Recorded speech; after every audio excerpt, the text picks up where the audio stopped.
Good afternoon. Welcome, welcome, welcome to the People's House. This is a place where everyone is welcome, treated equally, and we share likeness in that we have a love for our great city of Newark.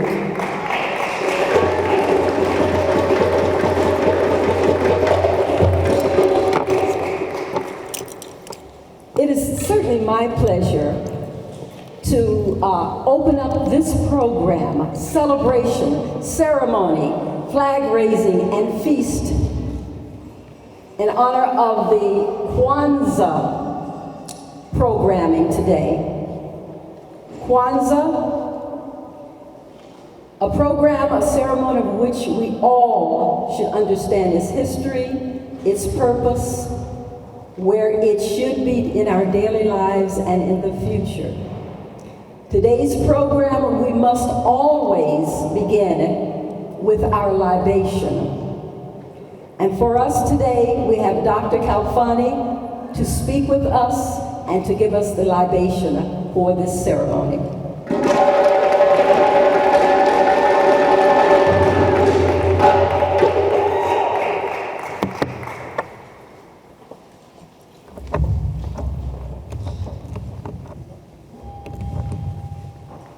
Good afternoon, family. How's everybody doing today? All right, wonderful. You all look beautiful. Give yourselves a round of applause.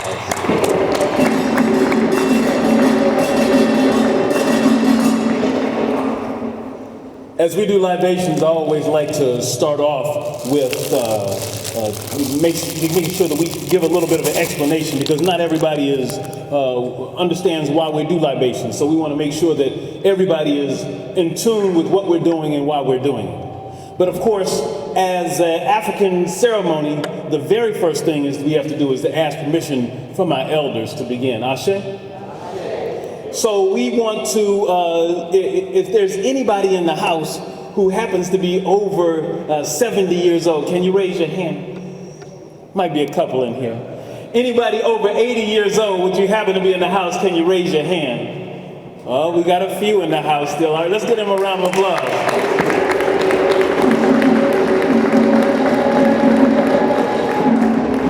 So we'll stick with those who are over 80, and we're going to ask him, do we have permission to begin?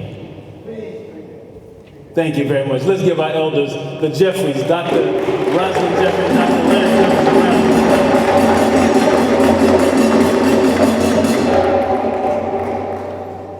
So we know that as we're here, libations is a time for us to pay tribute to our ancestors, those who came before us, those who made it possible for us to be here today. And I pour libations on those who've gone before me doing such wonderful work. Baba Jeffries, Baba Zaid, and so many other elders who've poured libations before me have demonstrated to me the ways in which to do so. And when I've done it incorrectly, they've lovingly corrected me. And in so, I think I've come to better understand what it means to give libation. So libation is that oftentimes, depending on where you are, people use alcohol, or they may use water, or they use cola nut, a variety of things. In some places they use other stuff. But they're making a contribution, a libation, an offering to those who came before us. And so they're here today, we're making an offering to those who came before us. And so one of the things I learned from one of the nanas from Ghana was that when we pour libations, we want to make sure that we understand that really there is but one time.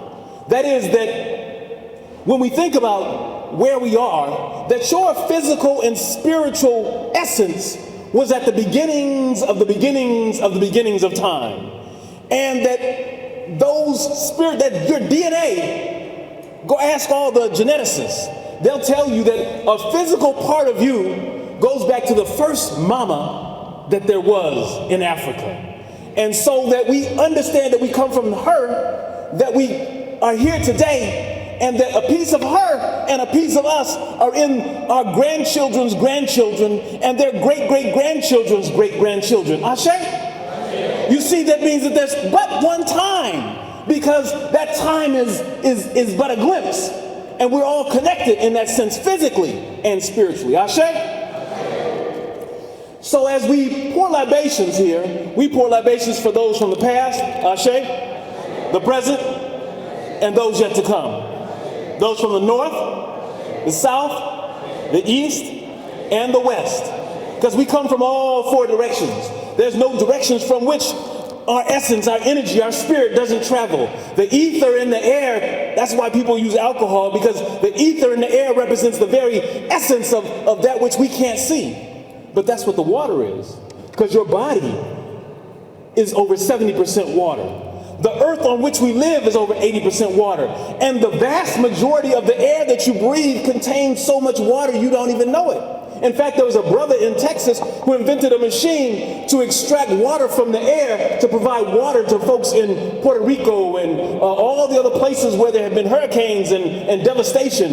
He voluntarily donated the water producing machine that he invented that extracts the water from the air. So air and water is everywhere. And as we pour libations and as we understand the water, we know that the water that we consume, the water that touches us when it's raining outside, do you know that this day is so blessed you don't even know it? Do you know that you experienced the libations before you walked into the building? Can we get an ashe for that? Mother Earth said this day is so special that we need to bless and rinse and cleanse everything so that when they come into the City Hall building in Newark, that everybody in here is already blessed. Ashe? That the people whose names we don't name have already been called. Ashe? You see, that's what that libation is. That libation is that water that you drink tonight may have been sipped by your great-great-grandmother and father 1,000 years ago, and maybe sipped again by your great-grandchildren. And so that connection is everlasting. Ashe? So we know that when we think about the things that we do, the languages that we speak, whether it's Zulu or Afrikaans or Wolof or Swahili or Yoruba, any of those languages that we speak, English, French, Spanish, Portuguese, all of those languages, the beautiful languages that we speak, started in Africa. See, when we look at etymology, that's the origin of words, we oftentimes want to go back to Latin, but what came before Latin? Latin is a baby. We have to think about us as Africans. We go back to the Meta Netra. We go back to the San people who speak with clicks, right? If they say the word no, you can all speak in clicks right now today. Just say the word that they say no. They say no, they say ah, say ah. You just spoke a language that's hundreds of thousands of years old. Give yourselves a round of applause. You see, we bring back into being the things that we don't know exist. Because the power of that is that we have to connect to our ancestors in a way that transforms the spaces that we're in today. This is about a transformation, Ashe? No, you didn't hear me. This is about a transformation, Ashe?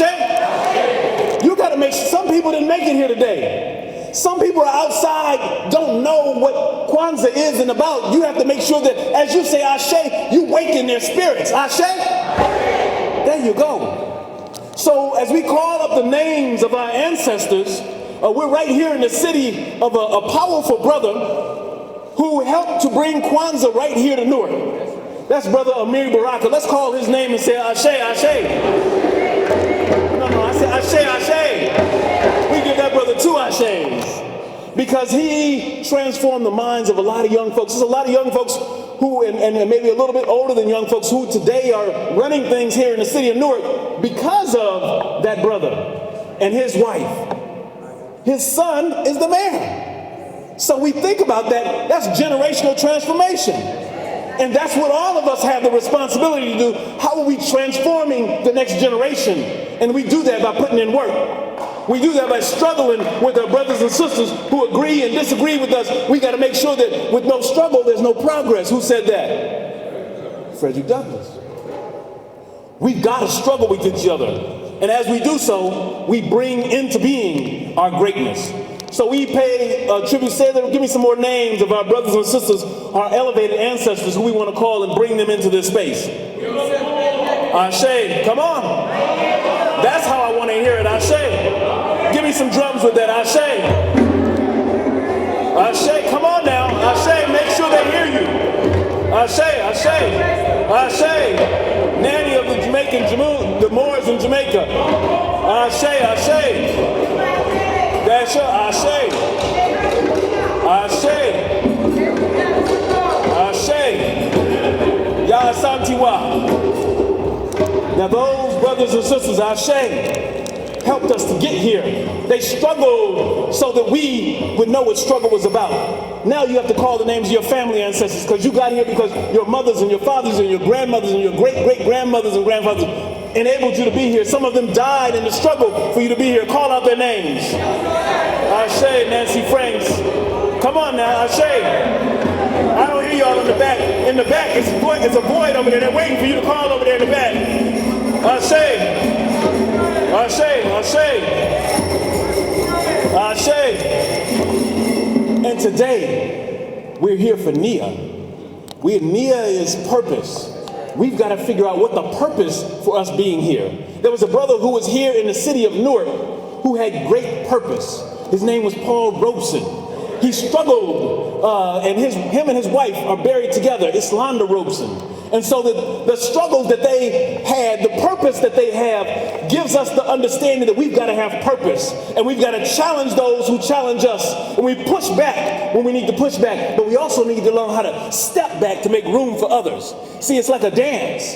And when it's time to do the dance, you have to step back. Otherwise, you're stepping on somebody's toes, and we don't have room to move and grow. So we need the room to move and grow together. So as we close this libation out, for all those whose names we haven't spoken, the elevated ancestors and our family, and can I get some drums on this? We say, for those whose names we know and those we don't know, we say Ashe, Ashe, Ashe.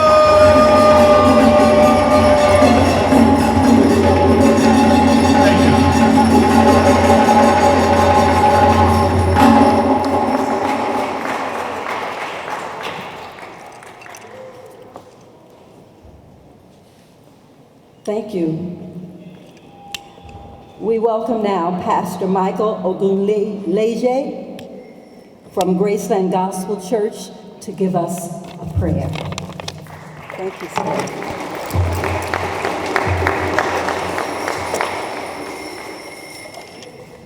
Can we rise for prayer, please?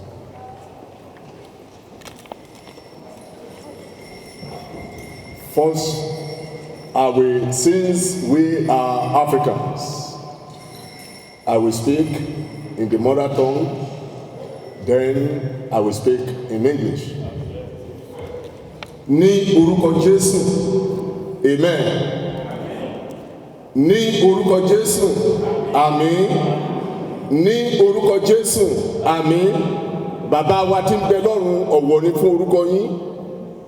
A wá síbí ní àṣálẹ́ yìí Ọlọ́run láti sọ ọ̀rọ̀ nípa bíbọ̀ yín. A wá síbí ní àṣálẹ́ yìí Ọlọ́run láti rántí ìṣẹ̀ǹdálẹ̀ ibi tí a ti wá. Olúwa ya gbogbo wa sí mímọ́. Olúwa ya gbogbo wa sí mímọ́. Olúwa ya gbogbo wa sí mímọ́. Ní orúkọ Jésù Kristi, Olúwa agbára wa àti olùdáǹdè wa. Amen. Father, in the mighty name of Jesus, our Lord and our God, we gather together tonight, O Lord, to celebrate the festival of light, which is called Kwanzaa. We gather together in your name, not in the name of man. First, we acknowledge the mayor of the city of Newark, Ras J. Baraka. We pray for him, we pray for his administration. We pray for all the council people, O Lord, that you will continue to lead and to direct them, O Lord, that they will not mislead us in the city of Newark, that through them you will work vigorously, so that everything that has not been good, you will turn it around to be good in the mighty name of Jesus. Father, we gather together in your name to celebrate the festival of light. The first continent in the entire universe is Africa. We all came from Africa, Lord. and we are praising you right now. We ask that you will lead and direct us tonight in the mighty name of Jesus, that your presence here will be felt, so that each and every one of us will live here being fulfilled, we live here being admonished, we live here with pride that we came from Africa. Lord, let that be done in the mighty name of Jesus. Lord, the year is coming to an end. We have less than 48 hours to cross over. Father, I pray that as we are crossing over, that we will all cross over to progress in the mighty name of Jesus. That your grace will continue to abide with us, that you will lead and direct us in 2020. Because when you go to the doctor will tell you that you have a 2020 eye. And when you have a 20 eye, that is, your vision is very clear. Father, I pray, I decree and I declare in the mighty name of Jesus that each and every one of us that are here, that 2020 will be a year of progress for us in the mighty name of Jesus. Mahulia kaula rakima maseke keliaka. Mihulia rakima seke kedili kaba malorokuku. Silika Elia. Thank you, Jesus. For we pray in Jesus Christ's precious name. Amen. Thank you.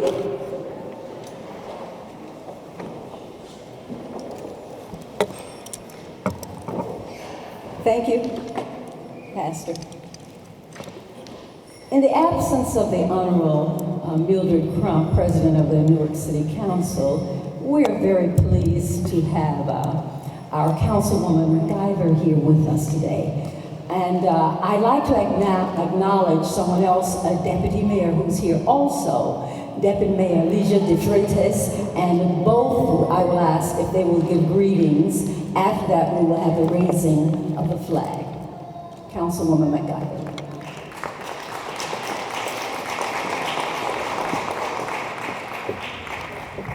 Good evening. Habari Gani. All right. So as Miss Gwen Moulton, let's first of all give Miss Moulton a round of applause. She puts on these amazing events for our amazing city, and so we're so grateful to have her doing this work for us and putting this together, because it's not easy. It's not easy to organize and put these things together. As Ms. Moulton mentioned, I am Councilwoman LaMonica McIver, and I represent the Central Ward here in our great city of Newark. But today it's about our city in general, and so I just want to give thanks, and I want to give honor to our mayor, even in his absence. I have been in this rotunda, I think maybe 4 times in 2 weeks. One, we had our Christmas tree lighting, we celebrated Christmas, then we had our Hanukkah celebration, and now I'm here for Kwanzaa. And so you got to give thanks to a mayor that understands the diversity of our city, that represents all the people of the city of Newark, and that is very important. So clap it up for our mayor for that. I just wanted to come on behalf of the City Council, on behalf of our amazing City Council President, Council President Mildred Crump, to bring greetings. Let's clap it up for Mildred Crump, for our Council President. She is amazing. She never misses this event, so for her not to be here is a big thing for her not to be here, and I'm honored to be here in her absence. And I called and got her permission as well before I came, because she is my elder on this city council, and I do follow her lead. But I just wanted to come on behalf of the city council and wish everybody a happy Kwanzaa. As it has been mentioned, today is Nia, and I think that it goes without spoken that it's all of our purpose here who are in public service to serve our people, to serve them and bring them back collectively of what we traditionally know as for our people. And so we do that, we work every day hard to do that, to bring our people to a state which is hard for our people. It's hard. I mean, I know we in the celebration, but I'm gonna bring you a little bit of truth while we're here, because I serve our people every day, and it's hard to bring us back to a collectively understanding what our purpose is and for what we all should be doing collectively as a community. And so it's important for us to celebrate today and to remind people of what their purpose are. And if they don't know what their purpose are, for them to find their purpose, because the faster they find their purpose individually, then we can work collectively as a community to really move forward. And so I've been doing that all day today. and I know some of you've been doing that all day today, and if you haven't, it's not too late for you to get started. And so I ask for you to do that as well. So on behalf of the Municipal Council, on behalf of our mayor, I just want to say happy Kwanzaa to everybody. Love up on us. Let's love up on us. This holiday was made by us, for us to celebrate. So make some noise, get up, dance, feel good. This is just not for a pretty presentation. It's for us to engage and be involved. So when I take my seat, I'm gonna want some drum love over here, all right? Thank you.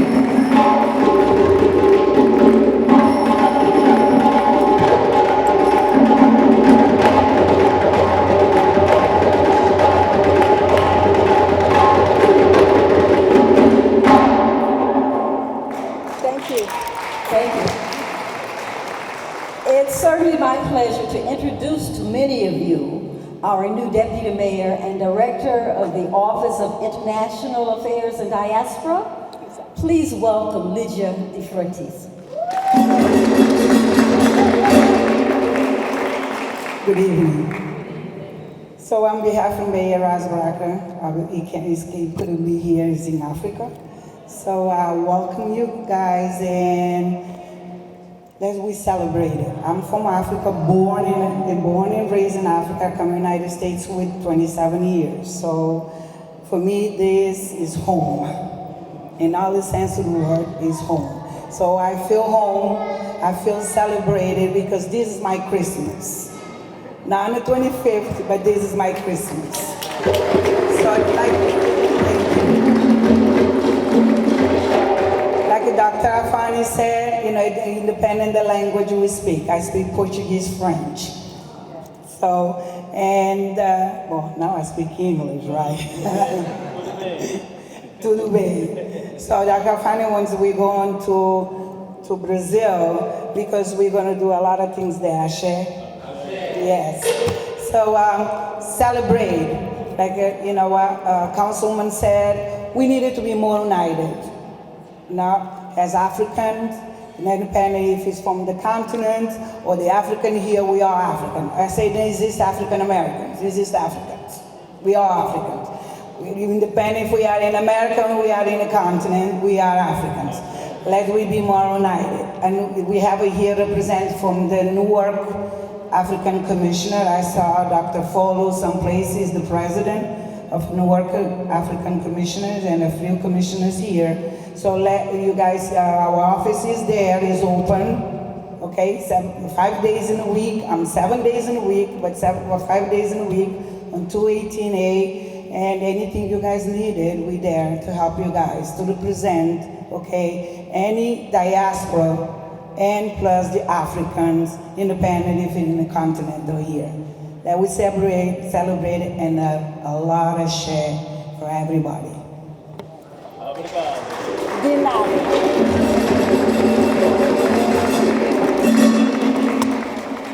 Here at City Hall for the last many, many years as we've celebrated Kwanzaa, we also raise a flag that's representative of our heritage, black, green, and red.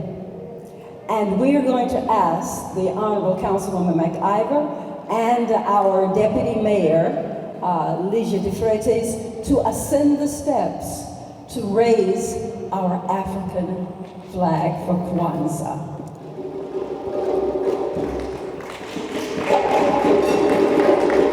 If you would kindly stand with me as they are descending.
Thank you, Woman and Deputy Mayor. Just a note, you see that the lyrics to Lift Every Voice is in your program. We place that there every year because it's not one verse. There are several verses that speak to our history. So as you take your program home, please look at the words and share it with your children. God of our weary years. Those verses, those words are very important. Thank you again. This occasion is not only to acknowledge the city's celebration of Kwanzaa, but it is also to show that we have partnerships. In an effort and in the programs that we do, we invite others from the community to be a part of our program. This year, as in past years, we've always partnered with the African Commission. The African Commission will come before you in a few minutes and to present those that they wish to honor who have shown the principles of Kwanzaa throughout their lives. And they're all not here, but the point is that we recognize those who are important to us and to our community.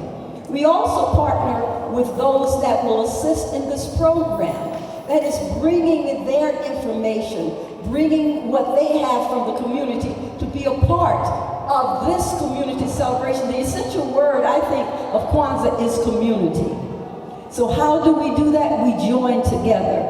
And this year's community partner is Source of Knowledge.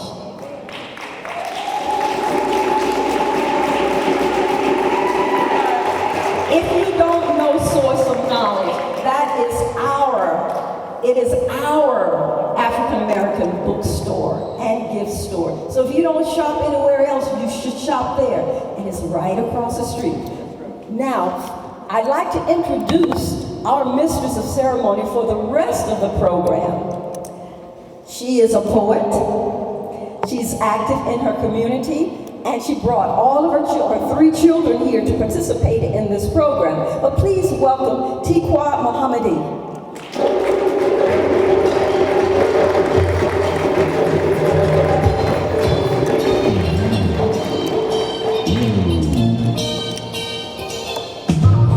Alright, loosen up y'all dashikis a little bit. We about to party now. This is celebration, right?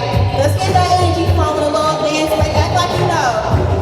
Cause I remember when we used to celebrate Kwanzaa, we played the drums, we lit the candles, we talked about the principles, but then my mother turned this on. Oh.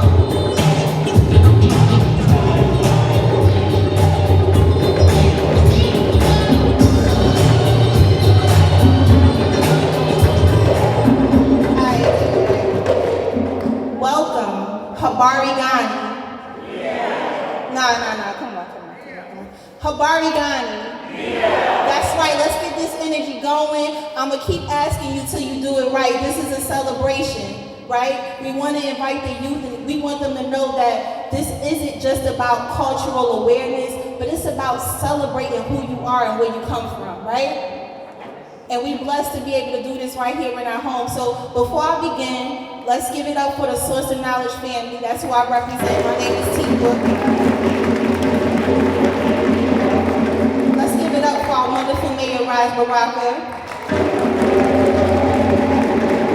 our wonderful City Council, but most of all, let's give it up for you who came out in the rain.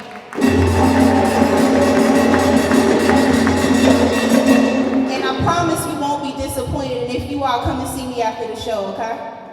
All right. So we're going to keep it moving. The next person who I'm bringing up is Sister Kama Jones. She's going to come up here and talk to you about the Kwanzaa meaning of Nia and also the meaning of Kwanzaa. Are you ready, Sister Kama? All right, come on. Y'all give it up for Sister Kama. Come on, it's a celebration.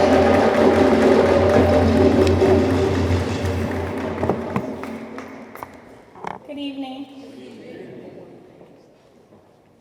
My name is Kama Jones L, and I'm an educator here in North New Jersey. I'm going to recite an excerpt written by Masani from Source of Knowledge about the holiday of Kwanzaa. Kwanzaa is not a religious holiday like Hanukkah or Christmas. Kwanzaa is an American festival that honors African Americans and our ancestors.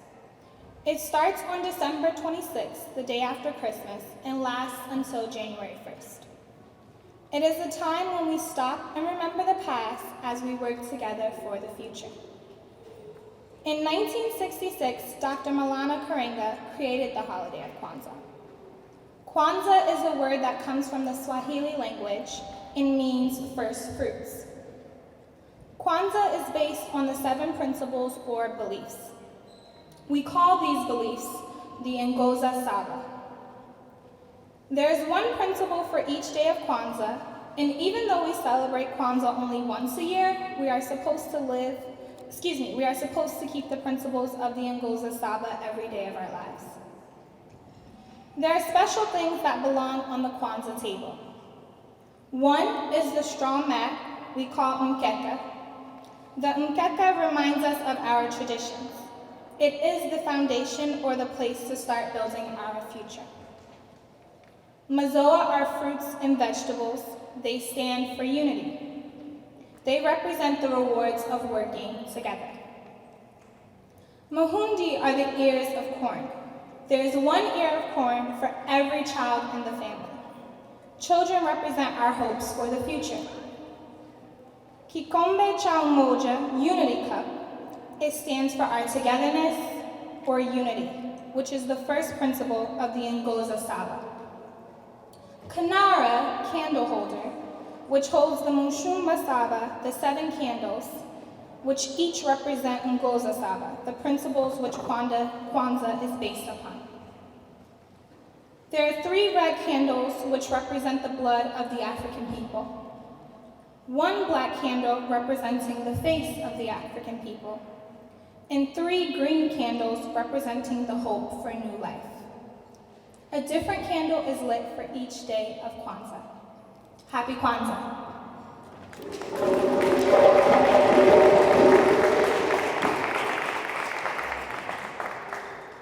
So as has been mentioned before me coming up to the podium, today we celebrate Nia. So I'm going to read you an excerpt that I wrote about Nia.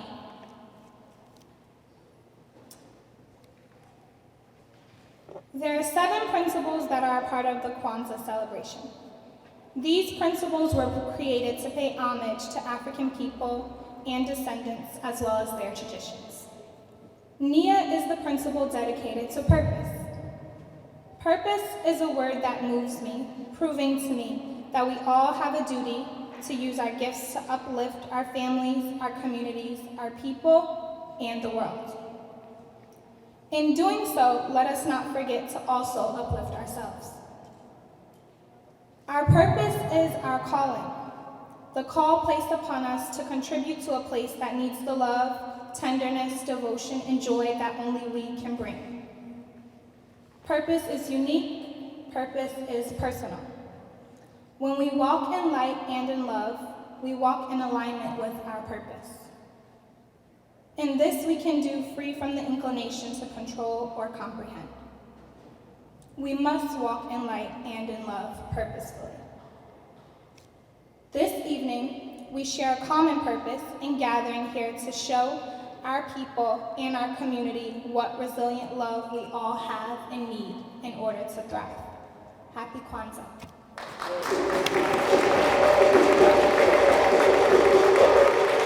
Thank you.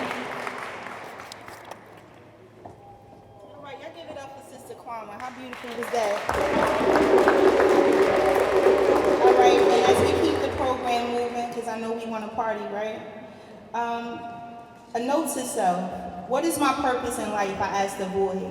What if I told you that you fulfilled it when you took an extra hour to talk to that kid about his life, said the voice? Or when you paid for that young couple in a restaurant, or when you saved that dog in traffic, or when you tied your father's shoes for him. Your problem is that you equate your purpose with goal-based achievement. The universe isn't interested in your achievements, just your heart. When you choose to act out of kindness, compassion, and love, you are already aligned with your true purpose. No need to look any further.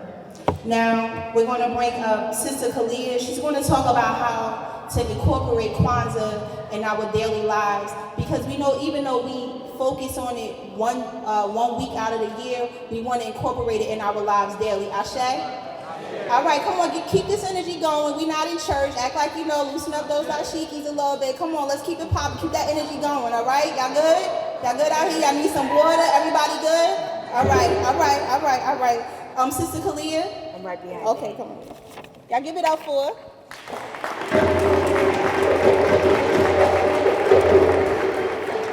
Abaragani. Happy Kwanzaa, Newark. I'm very, very thankful for the opportunity to share why Kwanzaa means so much to me, as well as how we can incorporate it into our daily lives. It was probably 40 plus years ago that I went to my first Kwanzaa celebration here in Newark, down on Lum Lane. One of my artist friends had a loft, and he and James Mtume and Amiri, all of these artists and people from the community, we had a big Kwanzaa celebration in the loft. And what I loved about it is it wasn't just us, it was us, our children, our grandchildren, and to gather in a circle, to hold each other's hands, to call the names of our ancestors, to share the food, to have the children recite the principles. Everybody brought a dish, and we shared each other's food. And when you're a young single mom and you have grand goals and ambitions, and life seems to have sidelined you, it was such a gift, the gift of Kwanzaa, because I realized that if I just implemented those principles in my everyday life, I would have a way to make it and to share with my children. Now, the other thing that's so important to me is, as you know, Kwanzaa has grown exponentially. It's recognized all over the world, and it's even on our calendars. But what we must not do is let ourselves be seduced by the concept of Kwanzaa parties and Kwanzaa events. This is something that we can do in our everyday lives. We can all get a kinara, we can all gift someone with a kinara, and gather our friends and family and light those candles and let the children recite the principles and tell you, let them pick just one and say, how do you think you can practice the principle of NIA or cooperative economics? You can even use it as a gauge if they misbehave or if they excel, to thank and reward them for remembering them. So what I'm saying is, these kinds of gatherings are wonderful, but this is ours to use and to implement every day of our lives. You don't have to worry if you don't have a big group of people, but take advantage of our gifts. Unfortunately, like everything, there are people who take Kwanzaa just like they did Martin Luther King's birthday, and they try to commercialize it. I was very upset the last couple of weeks when I found out about something called a Kwanzaa crawl. I said, what on earth is a Kwanzaa crawl? So I looked, well, CBS News said Happy Kwanzaa last year. And when we come back from commercial, we're gonna show you a Kwanzaa celebration. And they went to a bar where a group of people were gathered together in what they called a Kwanzaa crawl. And when they finished at that bar, they go to a next bar. But the concept is it's okay because it's during Kwanzaa and they're supporting Black-owned businesses. But we know that Kwanzaa has nothing to do with alcohol. So when I spoke with Imhotep Gary Bird about it on the radio yesterday, instead of being angry, I said, do you think maybe we could have them on? Because this is ours, and you don't let people come into your house and trespass. And so the reporter that was on the air said, well, I just read that they raised $250,000 this year, so I'm not mad at them. And I said, but you gotta understand, when we got Martin Luther King's birthday, that was supposed to be ours. And then they were having King Mattress Day sales. So people can't trespass against us unless we let them, and we have to continue to honor this by not just celebrating Kwanzaa at big events, but in our everyday lives, because it will make a difference in your lives and the people that you share it with. I am so happy to be back in Newark 40 years later and say to my people, Happy Kwanzaa.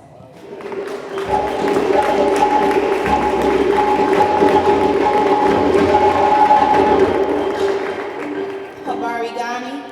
Yeah. Right, Habari Gani? Yeah. All right, so also don't forget to stop by and see our vendors downstairs. They have some beautiful items for sale. And also if your children are here, please let them go to the activity table in the back. I have my 3 teenagers held hostage back there to entertain them, to hand out the coloring sheets and help them out to learn more about Kwanzaa. So make sure you see your children back there to see that. And also again, please, please, please, please support Black businesses. Can you say that with me? Support Black businesses. We are our only solution. So we're going to keep the program going. I have Brother Noel. He's going to come up and do a nice, quick spoken word piece for you. Y'all ready for some spoken word? Because you know, Source of Knowledge, we all about the art. We are all about the arts, right? All right, y'all wake up. Now, I told you this not no church. Let me have to come back and start pushing you on your shoulder and waking you up and having you tap your neighbor. Do I have to do that? All right, come on, Brother Noel.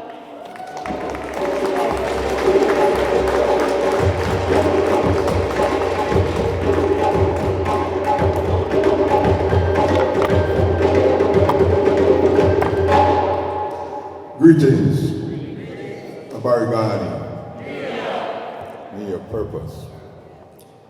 Today, Chica said a quick piece, but let me say this. I did something special, and I call it the survivors.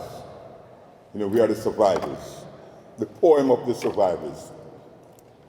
And when I look at us as a people and see we are celebrating something started by us and for us, over the many years was celebrating our people's thing, and we're doing something, and we're moving along as a people.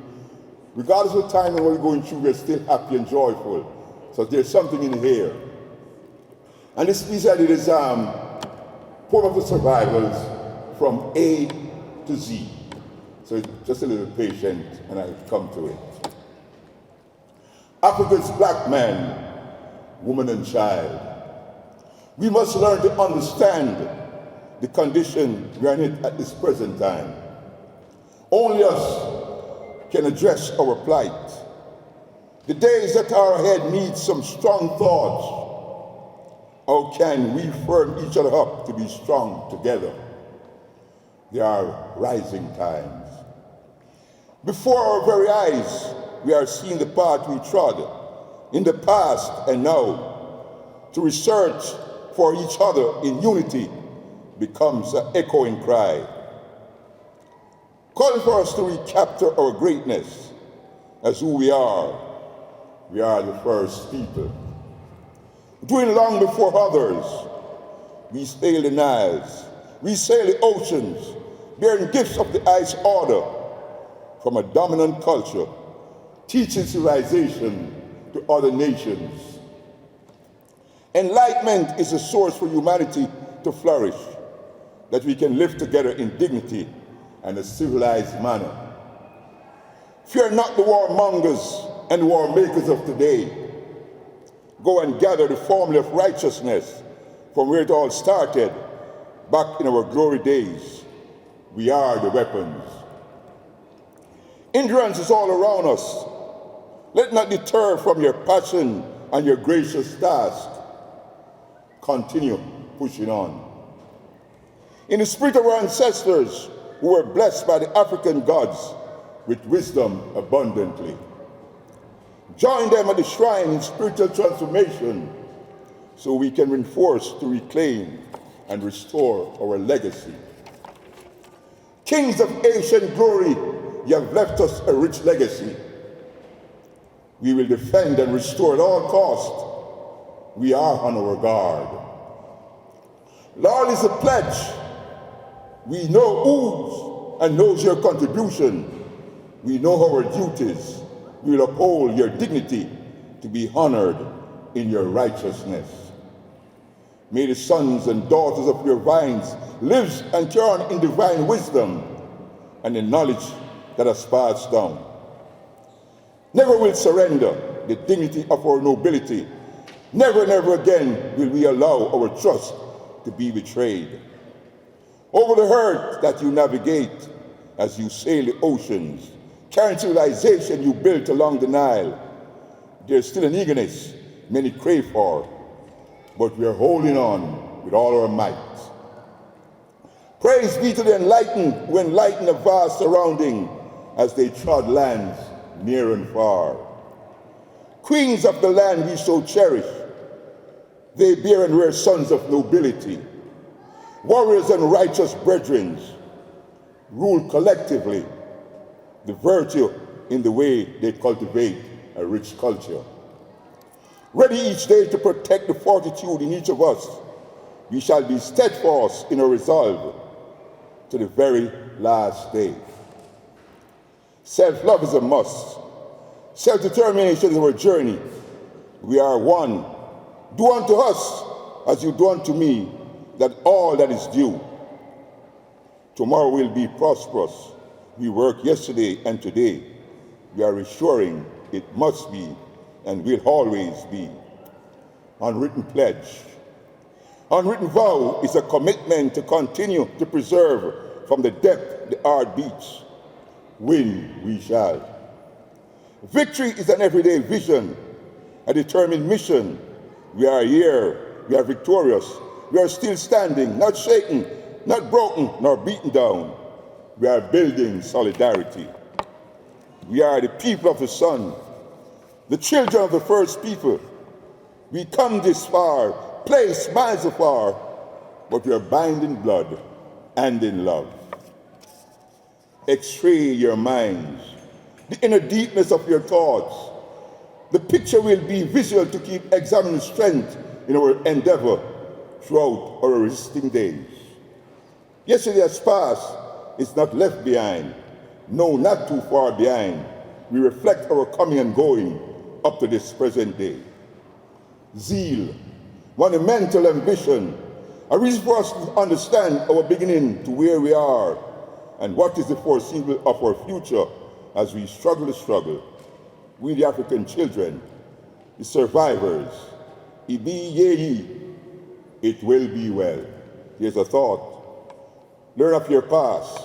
It's fortification. Secure your future. It must be a must. Collaborate the energies. Purpose. Let's work together. Peace, balance, and blessing.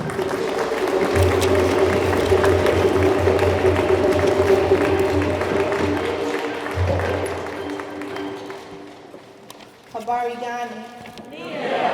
Say thank you to that elder for the knowledge he just bestowed upon us. Because we give them their flowers while they're still here, right? All right, so we're going to keep this program going. The next person I'm bringing up is Dr. Anthony Afolo, the president of the African Commission. He's going to do the acknowledgement of the honorees. Are we ready for Dr. Anthony Afolo? Okay, all right.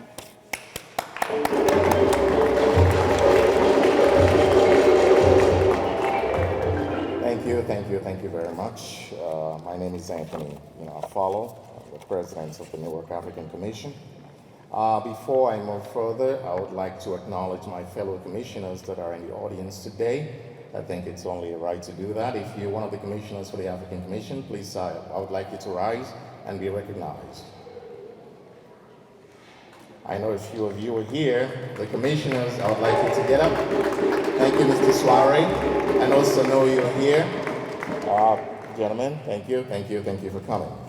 Actually, by the time I got to the office today, I knew exactly what to expect. And what I did first was to rebuke anything that would prevent me from attending the function this evening. That's how important it is.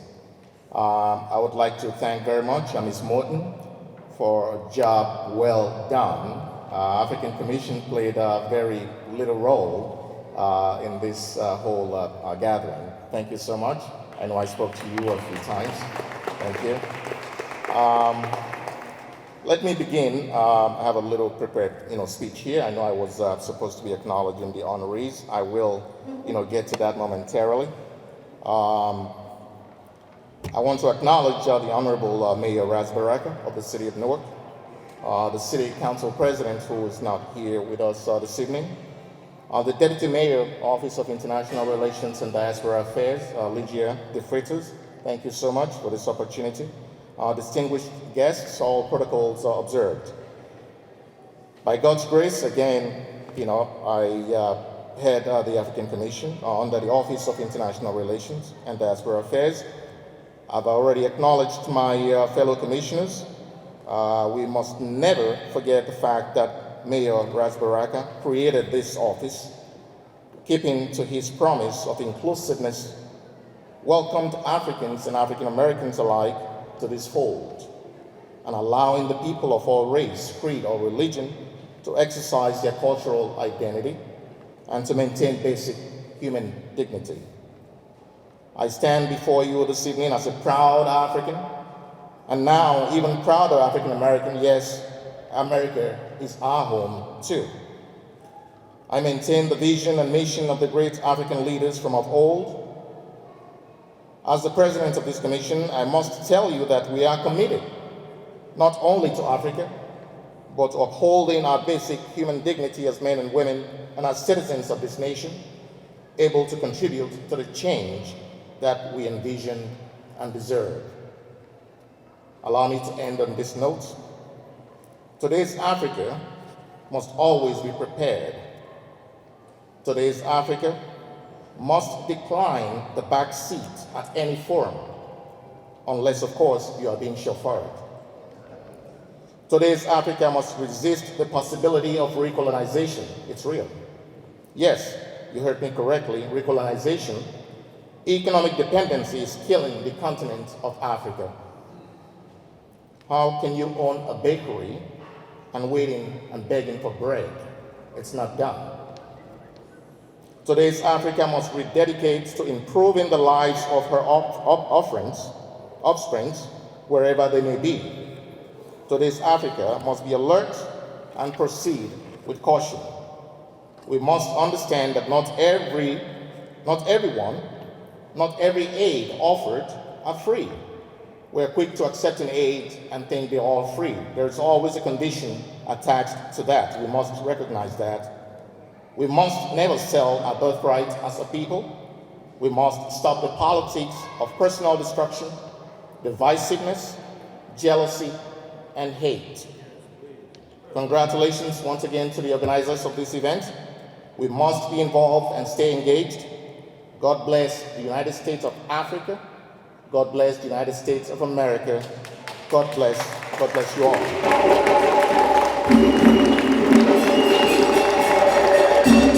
Thank you. Real quick, thank you, I appreciate that.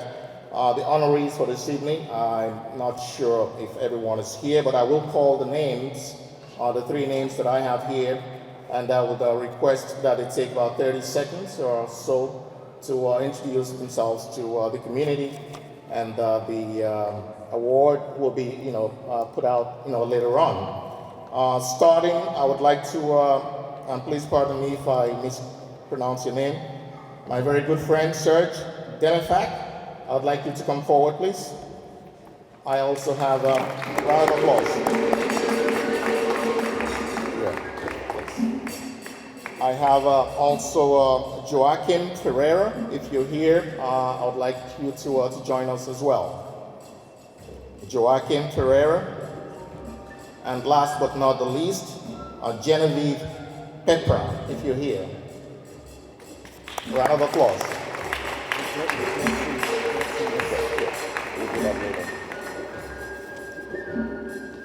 I'll yield the forum for like 30 seconds. Just tell us who you are briefly, and then we'll proceed later on with the awards. Thank you. Go ahead.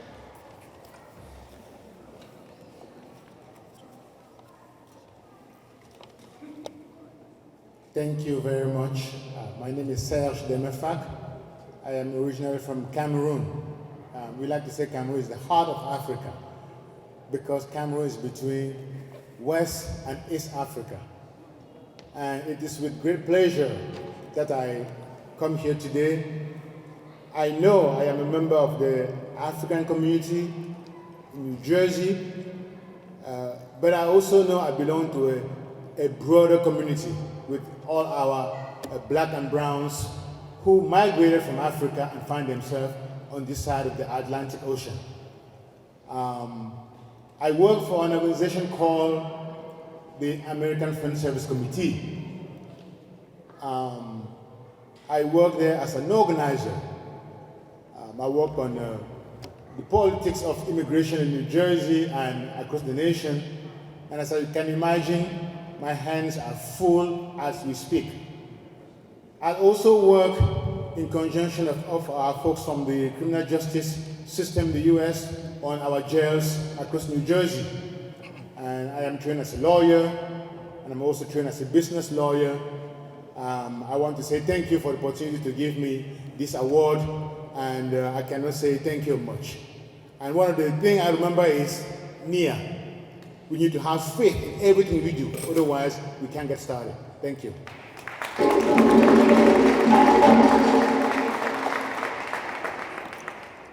Good evening, brothers and sisters. My name is Genevieve Pepra, and I'm originally from Ghana, but I represent the whole continent because primarily I've had the opportunity and blessing of traveling extensively in Africa.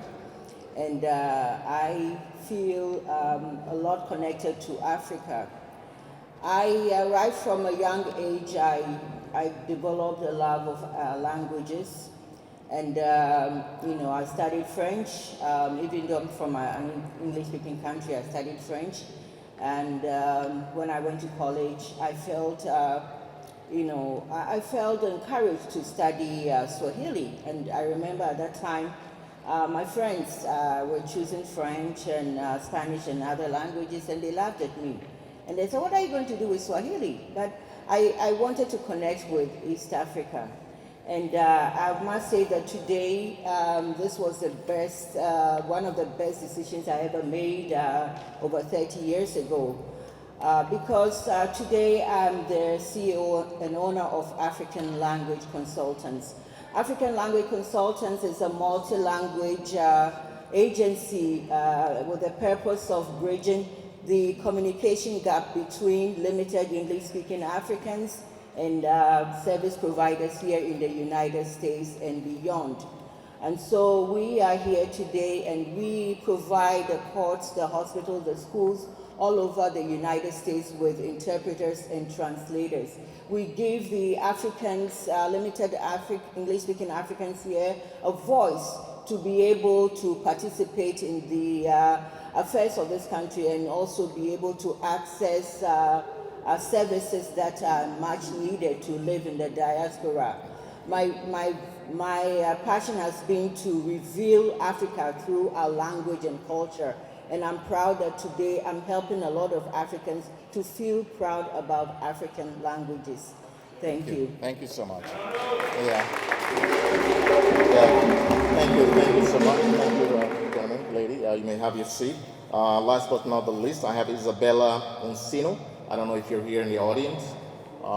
If you're not, then you're acknowledged. And where's she? Oh, she's here. Okay, that's right. Just 30 seconds, please. Thank you so much.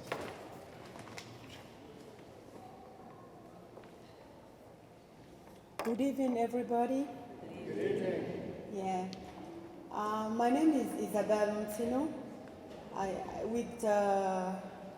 With pleasure and gratitude, I am taking this honor. That's all I have to say. Thank you.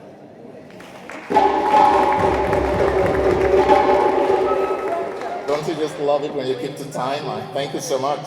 Last but not the least, I'm going to have Dr. Kalfani back on stage, and he will be having a little comment regarding the Honorable Dr. Jeffries and his wife. Over to you, Dr. Kalfani. Thank you. Thank you. Let's give our brother a round of applause, please, and all the recipients. Here now we're going to honor two of our esteemed elders. We had the opportunity of being at their 55th wedding anniversary just a few weeks ago. It's always a beautiful thing when you can honor your elders when they're here to smell the roses and receive the gifts and take the pictures and say the words that we want to hear them say. Ashe? Ashe? We want to celebrate them because their work has stemmed the tide of time. The Jeffreys have been back and forth to Africa since the 60s. Mama Jeffries, Dr. Rosalind Jeffries, who is an art historian, a brilliant spiritualist, and she has been she started off in Africa, and Dr. Leonard Jeffries followed suit, Ashe. So we have the women who are leading the way to Africa, and they met at this beautiful place, and then they've been doing this collectively together, which we should be emulating in our own families, in our community. Coming and staying together. That's the struggle, right? The struggle of staying together as man and woman and husband and wife, that we need to learn to struggle to keep our families together. It's not easy, but they've demonstrated that perseverance leads the example for us to be able to see. And so as we have them come up here today, we're celebrating the fact that Dr. Leonard Jeffries, who has been installed himself in Ghana, that he was the one who was the founder of African Studies at City University, and then went from City University to California and began to help build tentacles of African Studies all the way up in upstate New York and all these places around the United States. And then when he was struggling for that, building that, then the system came out to attack him. And as the system came out to attack him, brothers and sisters surrounded him in their arms. And so as they surrounded him in his arms, then he ended up defeating the enemy in the process. Right? And so that they may remain strong in the process. See, that's where the enemy strives to drive a wedge. See, if they don't get him, they would at least have gotten a separation of the two of them. But none of that worked. And so we want to applaud them for being steadfast in the times when things get difficult, the times when we don't know if tomorrow's going to be successful. Maybe they weren't sure about bread being on the table because of the difficulty of the times. Maybe they weren't sure if they were going to make it home because of the difficulty of the times. But through those things, all those things, they have succeeded, and we're here to celebrate them at this time. So I ask the drummers to bring up to the stage, and for you all, stand on your feet, please, as I bring Dr. Leonard and Dr. Rosalind Jeffries to the microphone. Give them a round of applause.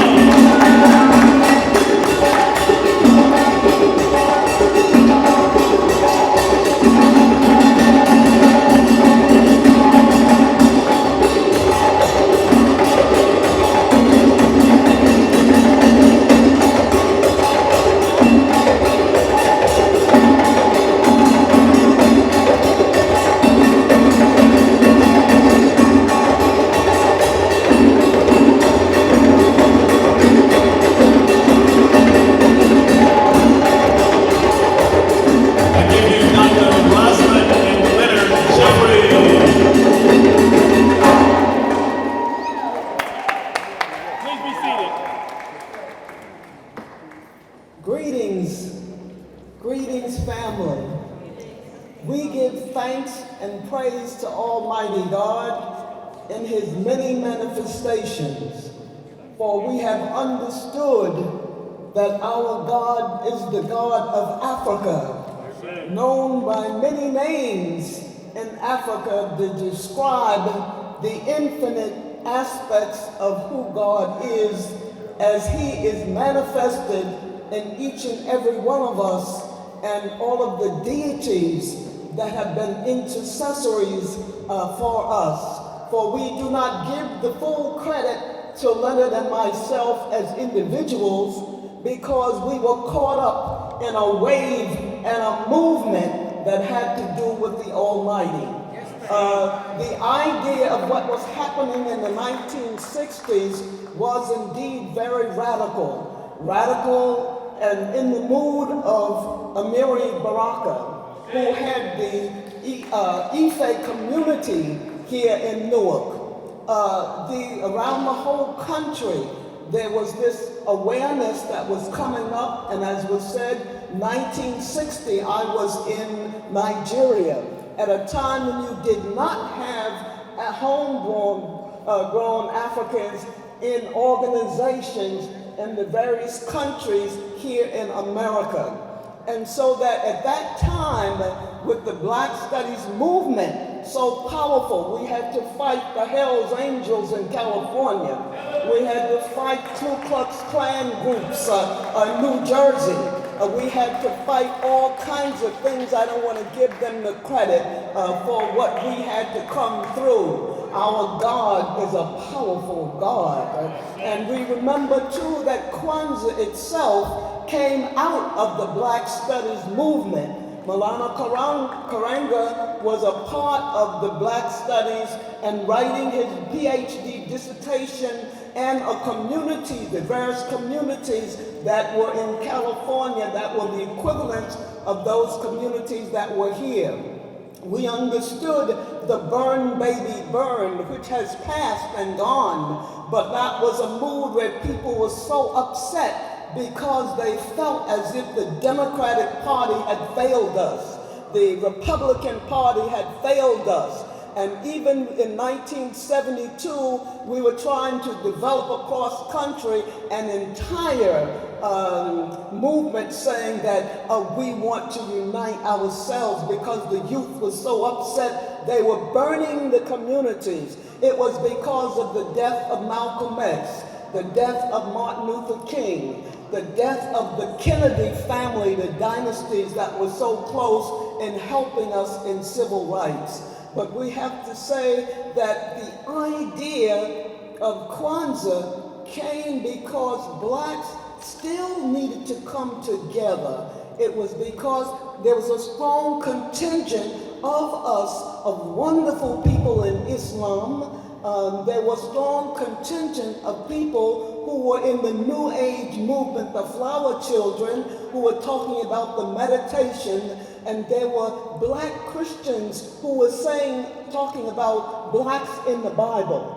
And so that with all of the diversion, we found the unity because in Africa, the Swahili culture was birthed out of that. The Swahili culture came from many, many different sources. And so my husband was a giant in working through the Black Studies programs throughout the country.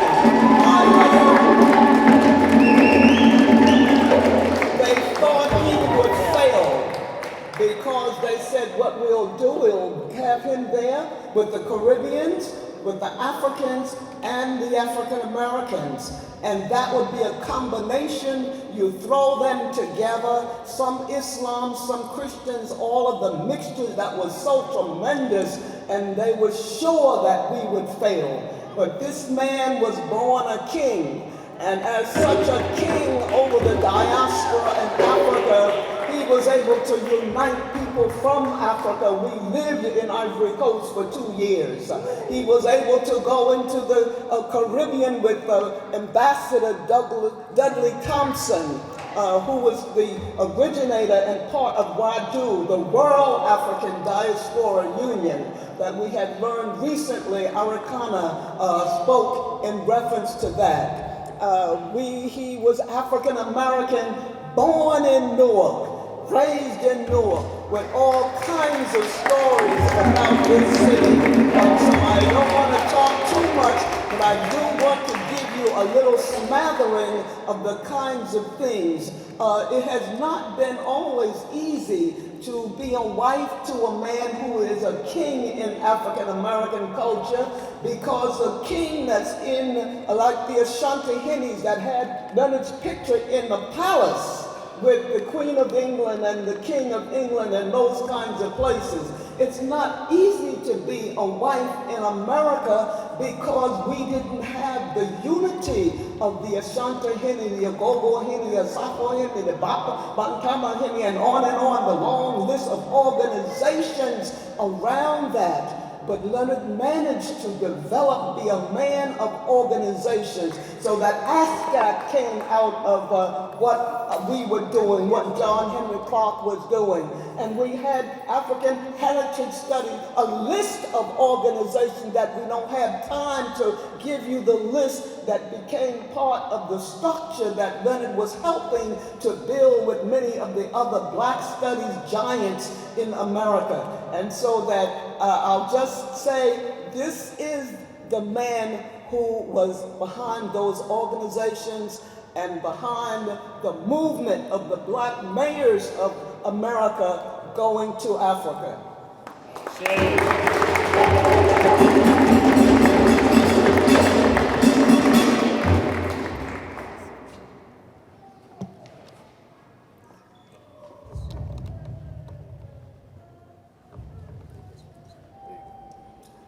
Habaragani family. Habaragani family. Habaragani family. You gotta shout it out so the ancestors will know that you are trying to be true to the groundwork that they have already laid for us. We're on a victorious path, but we have to understand it. We're winning the war against the destruction of our people, but you have to appreciate it. We have to lay a foundation that we build in order to construct what we want to last. And so we're here not just to celebrate, but to rededicate ourselves to the foundations upon which we stand. Now, you have to appreciate and understand that next to, around, and back of, over any strong, outstanding African man is an African woman.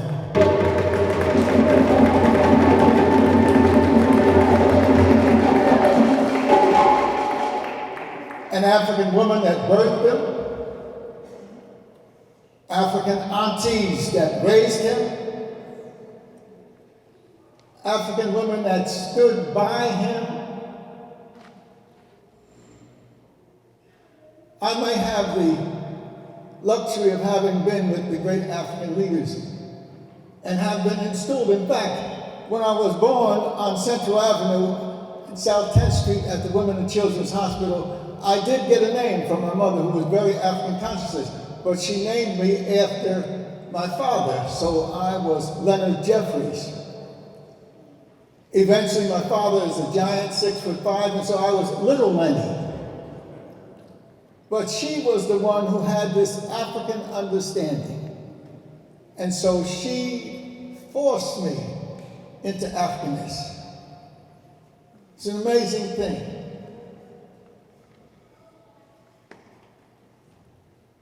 And so I go to the world with the name Leonard Jeffries Jr., the professor.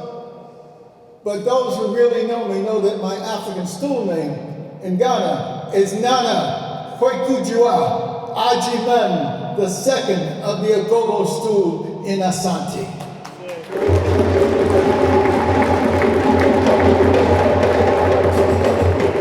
And my wife is a Harlem Queen Mother. And her birth name is Rosalind Robinson Ed Jeffries when the marriage occurred. But she's a pioneer in Africanness. She is building bridges in Africa before I knew her. She went to Africa before I knew her. She went in 1960, before Nigeria got independence. She was in a little village called Ehamufu, near where they built Nsukka, and Africa and her bonded. While she was there in Nigeria, I had the luxury of not being in Africa, but looking for Africa. I had a Rotary International Fellowship that allowed me to go study in French in Europe, international affairs. I had a chance to go with that fellowship to Paris. I didn't need Paris. I had a chance to go to Brussels. I said, I don't need Brussels. They said, well, you can go to Geneva. I said, I don't need Geneva. Because I grew up with white folks, and I knew I'd have trouble with white folks, white men, and white women. So if you go to Barrington High School in Newark, New Jersey, and you graduate from Barrington High School, you know what I'm talking about. So I picked the smallest town along Lake Geneva, Lausanne, to study international affairs in French. But in the 1960s, when I was in Europe, America was exploding because young people in our schools were demonstrating, in our colleges. The Synod movements and all of that activity was going on. And here I am studying esoterically about the world. But the Lord wasn't finished with me. The African Holy Ghost had not moved through me like I needed to. So Spirit said, leave Lake Geneva, leave Lausanne, and go to Paris. Why? Because every time I met an African and ran after him or her in Europe, they looked as African as they could be. They were melanized, almost as melanized as I. And when I ran up to the brother and said, who are you, where are you from? And the brother's response was, je suis français. Well, that was one day. Then I tried another day. I saw another fellow, looked like he was African. And so I ran after him, brother, who are you? Je suis français. In French, that means I'm French, y'all. In fact, I got so frustrated with finding somebody that looked like me that I could embrace that I kind of gave up on dark-skinned folks. And I said, maybe I can have some brotherhood with my brother is born in Beth Israel Hospital, is light, following my mother. I'm darker, following my father and her father. So I ran after these brothers. Brother, who are you? Je suis français. And I said to myself, what's going on here? Where are the black folks? Come to find out that those who first told me they were French were from Senegal, or Cote d'Ivoire, or Mali, or Cameroon, or Central African Republic. And then those others, the light-skinned ones, come to find out that they were from Martinique, Guadeloupe, Guyana. In other words, it was clear that colonialism had impregnated the minds of our people, and although they were in their schools to get the education, they were losing their Africanness in the process. Kwanzaa, the activities of Dr. Malala Kamanga, the Pan-Africanism that we've been building over the years, has been designed to purge ourselves of this knowing whiteness and brightness that is at the base of what we do. We have to Africanize our lives. And that's the name of this game. I could be here for several hours, but I'm not. However, I will tell you that this year is our special year. So every month there'll be something important taking place around this Africanization of our lives. And so look for the advertisement. Source of Knowledge Books will have all of the information. Our sister, Queen Mother, Mildred Crump, and the mayor, our wonderful mayor, will have information. We have to continue this struggle. It is necessary because Newark has a potential of being a catalyst for Pan-Africanism. And that's a threat. It's a threat to white folks, it's a threat to Negroes, and it's a threat to the larger system. So I'm going to leave you with these words as I begin to People are worried that Dr. J don't know how to stop. Well, if you're a professor, you're supposed to teach. But if people are hungry in terms of their innards, even though their real need is their mind and their spirit, you have to be able to feed them. I've been doing that all my life in terms of knowledge. I will continue to do it. The stories, the struggles, Frederica Bay is shaking her head. She said he can't even get warmed up. With what we have done with wisdom and Frederica Bay, we can't get warmed up. That story has to be told.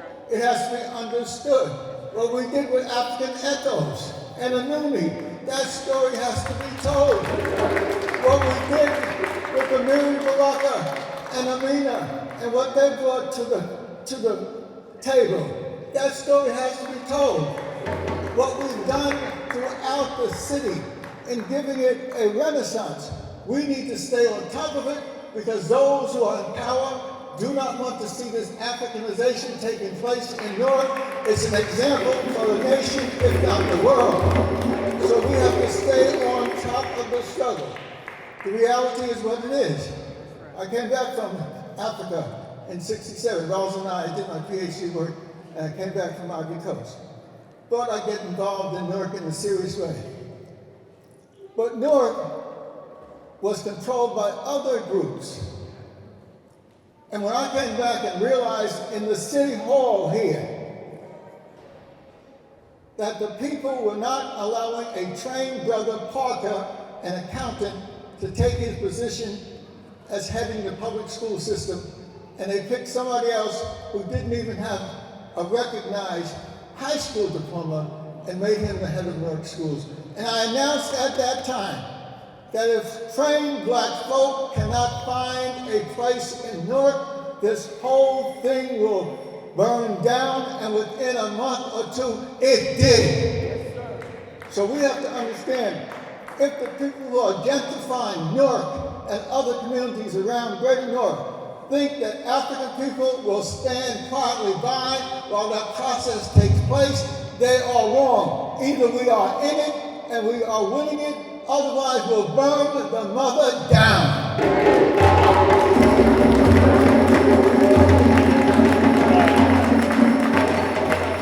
So let's celebrate, but let's get prepared.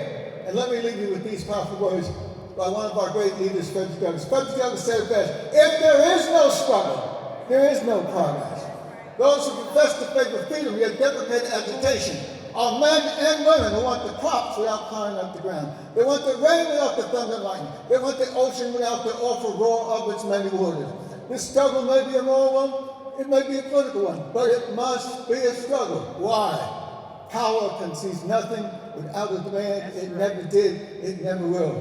Find out what any people will quietly submit to, and you have found out the exact measure of injustice and wrong which will be imposed upon them until they are resisted with either words or blows or both. The limits of tolerance are prescribed by the endurance of the oppression that is imposed upon us. I'm saying we cannot accept the oppression no matter what form. We have to struggle in order to be successful. That's our ancestral tradition. That's our tradition coming out of those slave ships, the holes of which our humanity was being messed with. So brothers and sisters, we're on a victorious path. I will be, when you see the Dr. Jeffrey's name, he's speaking here, he's speaking there, try to come out, and at that time we'll have a chance to dialogue. This is just a little tidbit to get you interested in what the brother may have to say. Thank you very much, brother. Let's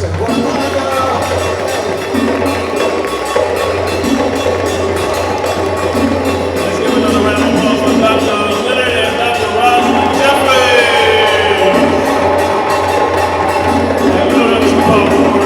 Let's have all of our award recipients come back up here, please. All the award recipients come back up on stage. We're now going to hand them to their awards.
a bright time. 'Cause my train is headed for freedom. Y'all better find it. My train is headed for freedom. My train is headed for freedom. My train. When folks get good, it's always night time. When they get off, it's such a bright time. My train is headed for freedom.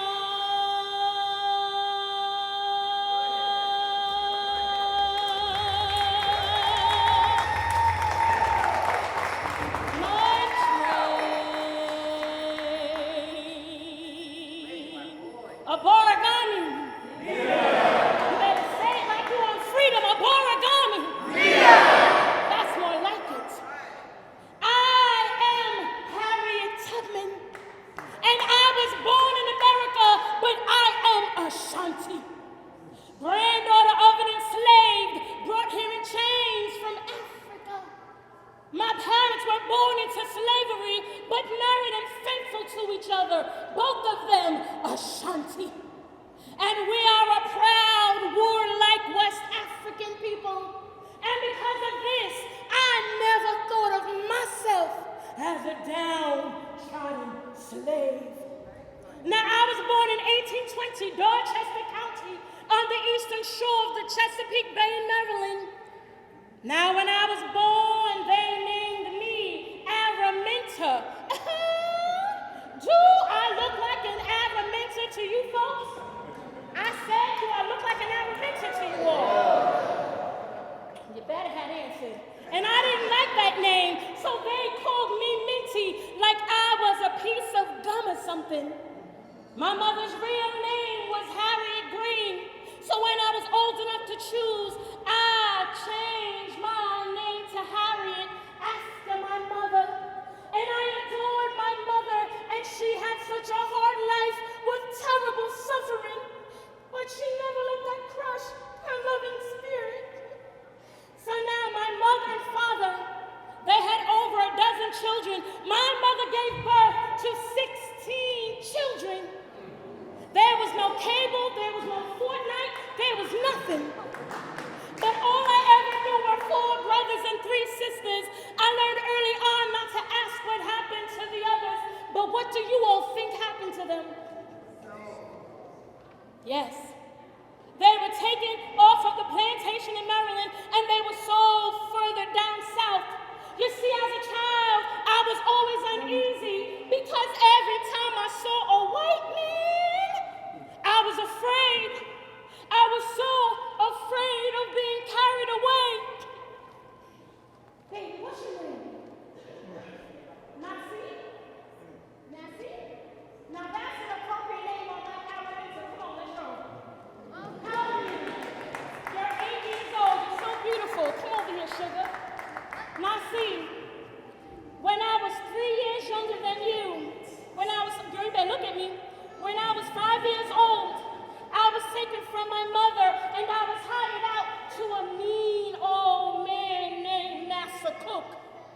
And he put me to setting muskrat traps. So this meant that I had to wade, come on baby, I had to wade through very, very cold water. And I grew very ill with the measles and bronchitis, and I grew near to dying. My mother persuaded Master Brodus to send me back, and Cook sent me back saying, that child is useless. She's lazy. Ain't going nowhere, girl. She's lazy, and she's stupid. Then when I was 6 years old, I was taken from my mother. And once again, this time, let's roll, we're going to drill, put that down. And I was taken from my mother once again. What's your name, baby? Elijah, beautiful name, honey. I was taken from my mother once again, and this time a very wealthy family had me. And they were thinking about buying me. Now the lady of the house, Miss Susan, she had a whip. Any Susans in here tonight? Oh, lucky for her.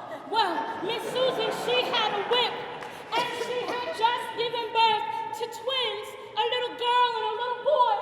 And I was to look after her children, and I was to wash her floor. You all are cute, but you better help me. Come on. I was to wash her floor. Put your back into it, honey. Come on. I was to wash her floor, wash her windows. Windows are up here, walls are up. Clearly, they've never cleaned before. Come on. Both hands. Wax on, wax off. Come on. Give me some space. So I was to wash her floors, wash her windows, and wash her walls. Are you flying? What are you doing? No, we're cleaning. Come on, open your palm. Open your palm. Elijah, come on. You think you're cute. I didn't say stop. Keep going.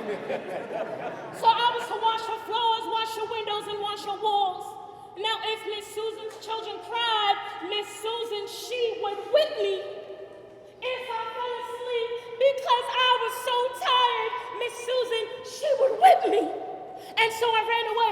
Come on, you're done cleaning. Let's go, let's go. I ran away and I hid, drop it like it's hot. I ran away and I hid in a pig pen for 5 long days. But you see, when hunger drove me back, Miss Susan, she whipped me harder than ever before, and then she returned me to master furnace as insolent and worthless. Oh, but you see, I thank Miss Susan for those long nights that she kept me awake, because she helped to prepare me for my journey, and for those long nights that I would take, guiding my weary and my hunted enslaved to freedom.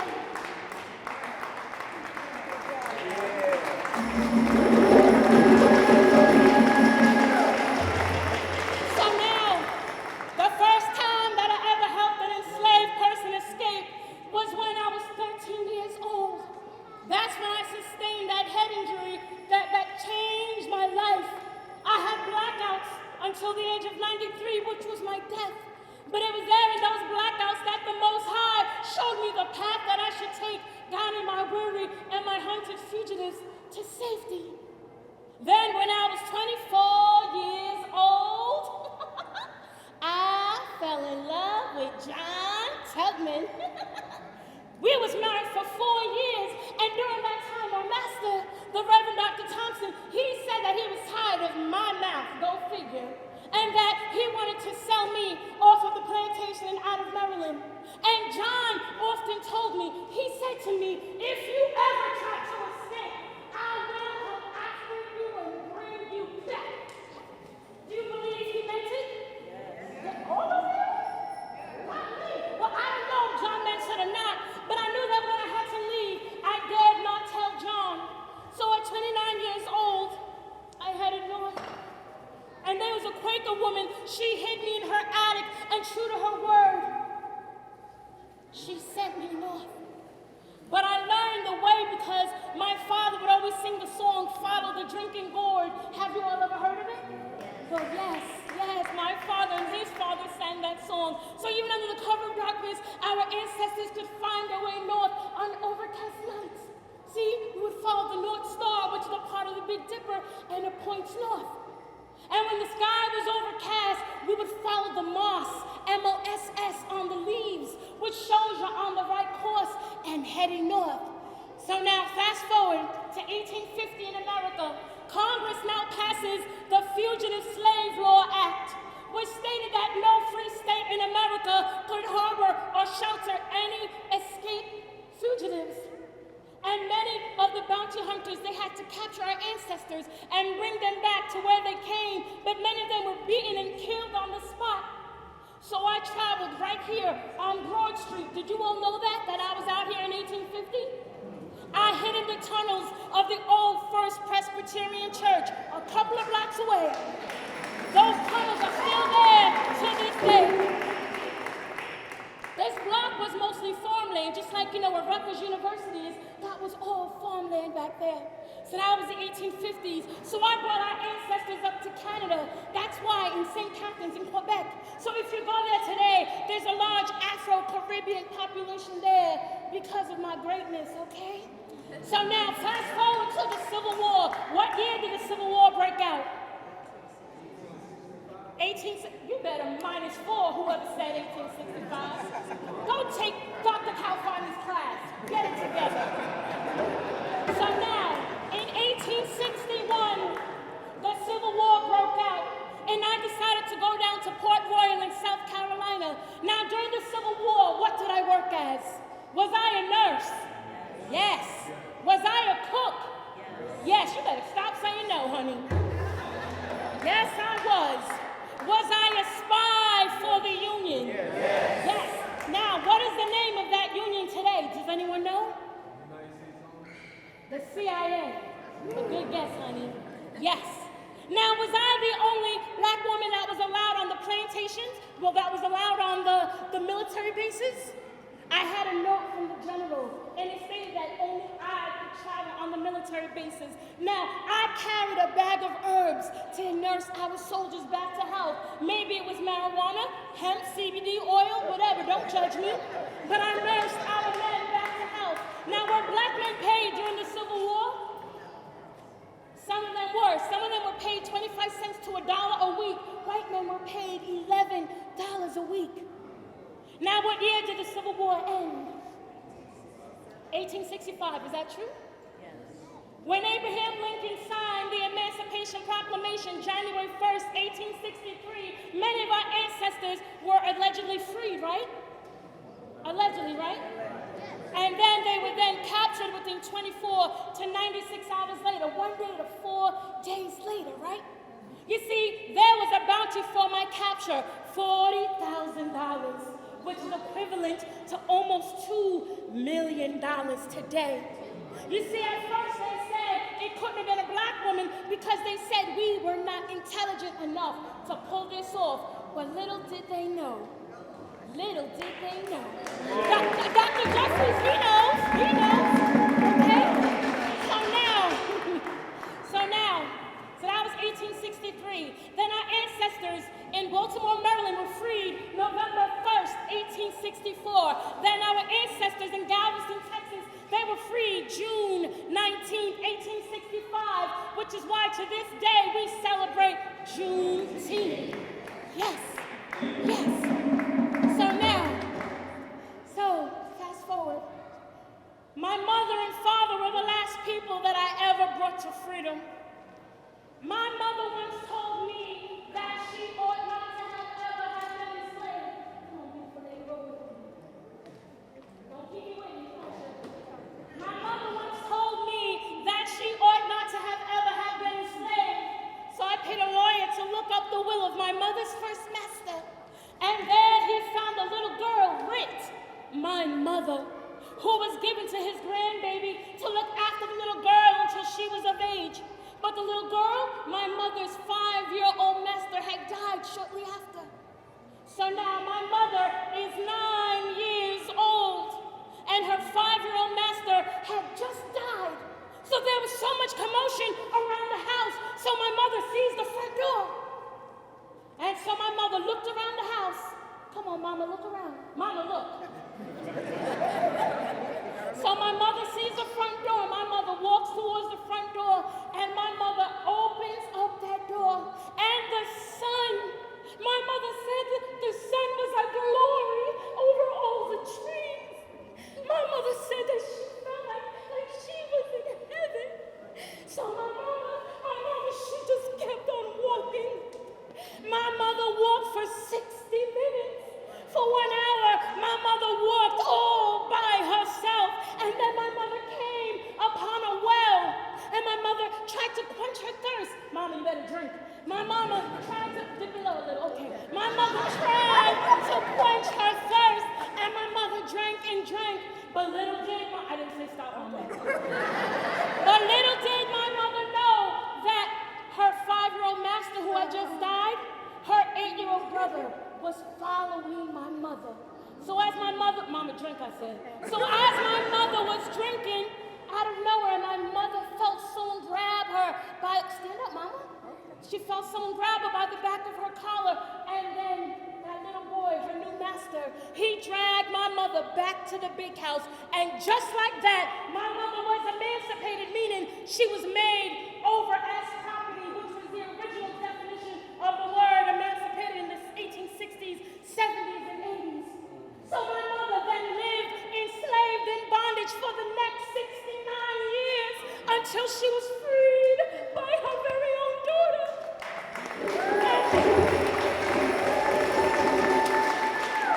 And I sometimes think that my greatest achievement You see, my parents were old now and their life was simple, but praise the Lord, they were free. Now, my mama told me one thing about the word fear, F-E-A-R. Y'all know I never learned how to spell it right. So the word fear, F-E-A-R. My mother told me, Harriet, baby, the word fear, remember, it has 3 definitions. It is false evidence appearing real. You can fear everything and run, or baby, you can face everything and rise. And I know you will do the latter, because in the words of the great Dr. Maya Angelou, I am bringing the gifts that my ancestors gave. I am the dream and the hope of the slave, and still I rise.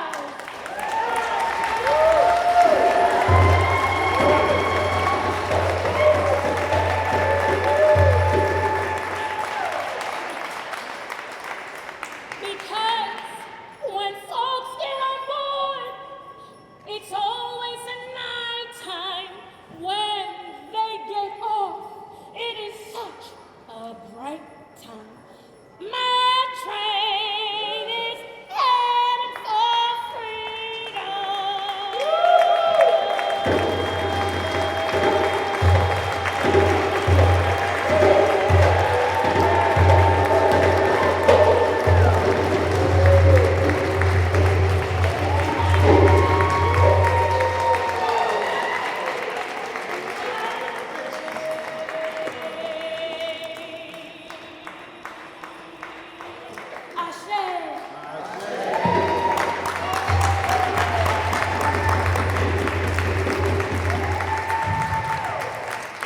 Give it up for Sister Christian Dixon.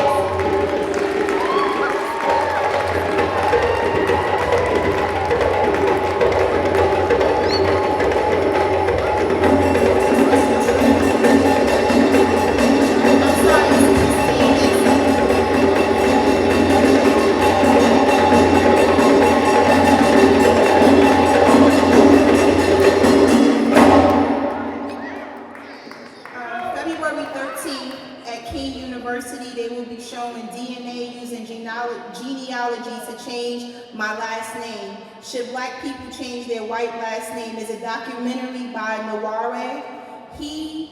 Also Dr. Jeffries is in that film. There will be a showing again February 13th at King University featuring Dr. Gina Page. On March 8th, the showing will be at Source of Knowledge. Dr. Jeffries will be there, and Dr. Jeffries is also inside of the film. Did y'all like that? Yeah. Did you feel your ancestor? All right, so now I need 7 children. Can you raise your hand if you would like to help me out? All right, 2, come on, walk to the front, 1. All right. Let's go to the table.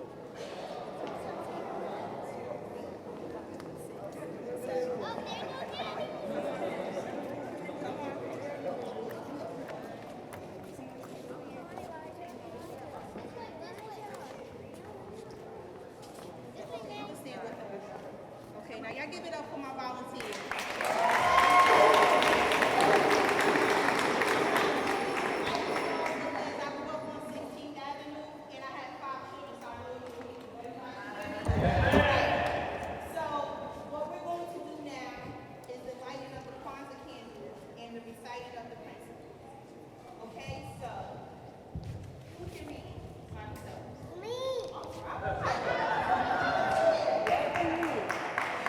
All right, thank you. So, here's your card.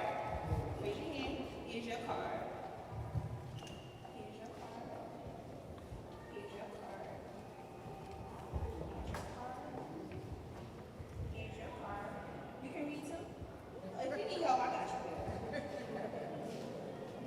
So whatever you need help with, I have it, okay? And also the audience is going to help them too. So what I need you to do is if you have your card, look in the corner, right? You see a number. So you're number 1. Where's number 2? Come over here. Number 2. Number 3. Where's number 4? Right here. Perfect. Where's number 5? Thank you. Number 6 and number 7. Okay. So what we're going to do is I'm going to light the candle, okay? But I need you to read the principle. Is that okay? All right? You got a question? Okay, I'll help you. No problem. We're going to work together, all right? And the audience is going to help you too, okay? Now give it up for my volunteers. Because there's a lot of adults who wouldn't even come up here, so I got to make sure I give them their praise. All right, so number one, right? You're going to read first. You want to hold the microphone and say it? You got it? Okay. To strive for a mountain unity in the family, communities, nation, and race. Umoja, unity. To strive for a mountain unity in the family, community, nation, and race.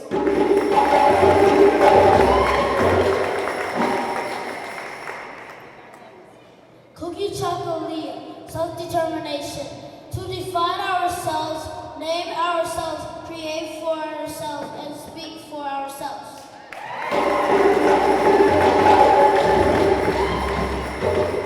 Ukima, collective work and responsibility to build and maintain our community together and make our brothers and sisters problems and to solve them together.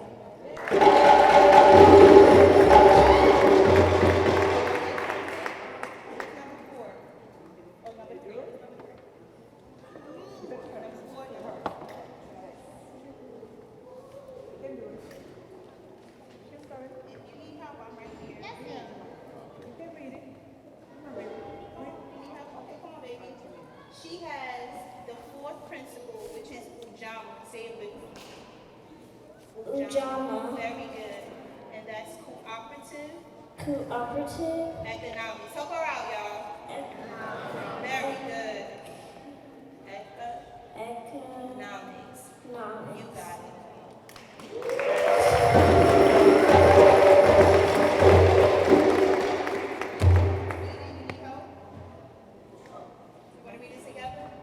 To build and maintain our own shops, stores, and other businesses, and profits from them together.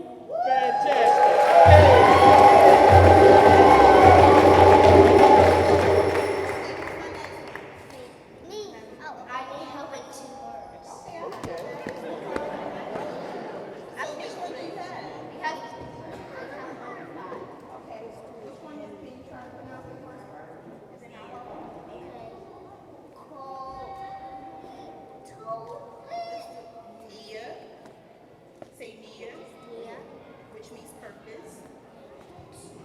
Purpose. Purpose. To make. I know those. Okay, which one you don't know? Okay. So read those words and then when you get to that one, I'll tell you what it is. Okay. To make our collective vocation to the building of your community in order to restore your people to their traditional grace.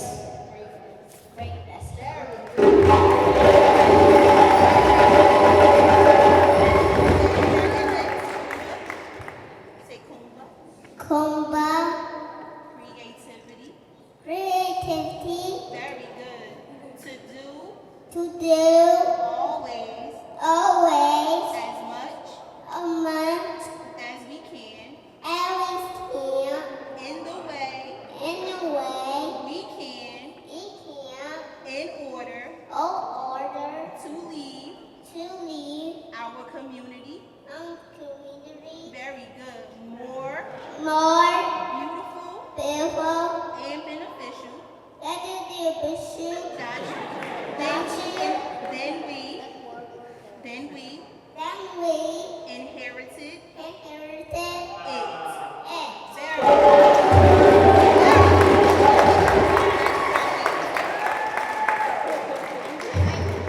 No problem, I'm right here. Now, the last principle is Imani. Imani, which means Faith. faith. Very good.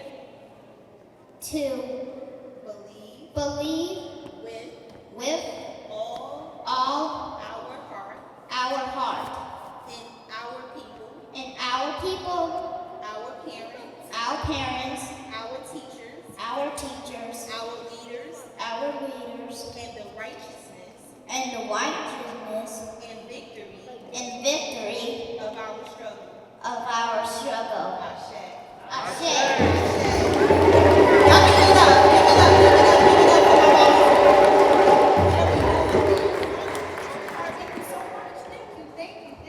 Now you make sure you go to the table and get you a book, okay? Amber, give them a book. Y'all give it up for my volunteers.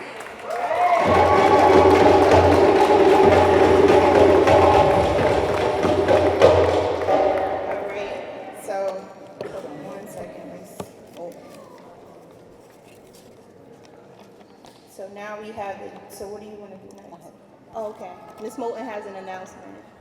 I first want to say, first off, thank you, Source of Knowledge.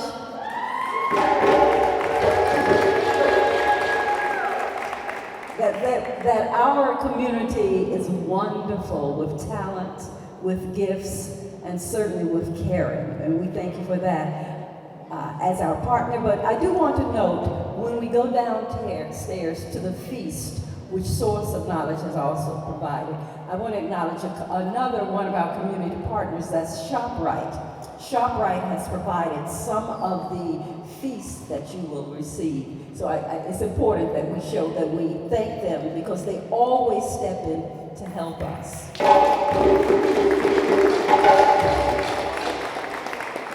And secondly, I do want to mention one thing that we've developed a tradition in at City Hall. When we have Kwanzaa, we make sure that we are part of the circle of life.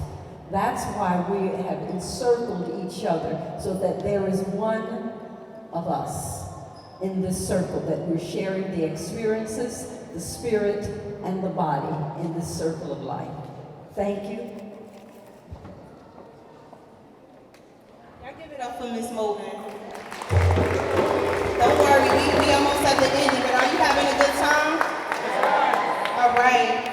So give it up again for our volunteers. I love. Because they could be reciting a rap song or something like that, but here they are talking about the principles of Kwanzaa. I love that. I love it. So we're going to do a harambe. So I need you to clear your throat, get your little sip of water, because I need 7 good, strong ones, okay? We ready? I don't think y'all ready yet. So can I get 7 good, strong ones? You ready? Yes. Hands up. Now you gotta say it like you mean it, or I'm gonna make you give me 21, all right? All right, you ready? Harambe. Another one, harambe. Say it like you mean it, harambe. Another one, harambe. Harambe. Harambe. Let's make this last one the strongest we got. Harambe.